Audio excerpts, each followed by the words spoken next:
Welcome to National Day of Thailand สวัสดีค่ะทุกคนวันนี้เรามาเป็นพนักงานต้อนรับนะคะของงานกงสุลไทยก็คือวันชาติไทยค่ะขออนุญาตซ้อมยิ้มก่อนนะคะนี่คือโต๊ะรับแขกของเราค่ะเริ่มกันเลยสวัสดีค่ะนี่คือภาพบรรยากาศในงานนะคะอันนี้จะเป็นงานวันชาติไทยค่ะทุกคนก็จะมีกงสุลต่างๆเข้ามาชมพิธีต่างๆด้วยนะคะวันนี้ก็จะมีการแสดงมวยไทยด้วยค่ะทุกคน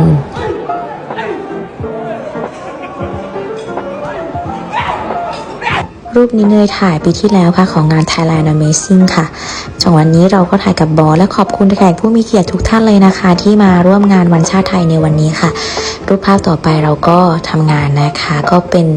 รับบทเป็นพนักงานต้อนรับชอบมากและขอบคุณผู้ใหญ่ใจดีทุกท่านนะคะที่ให้โอกาสมาเข้าร่วมงานในวันนี้ขอบคุณค่ะ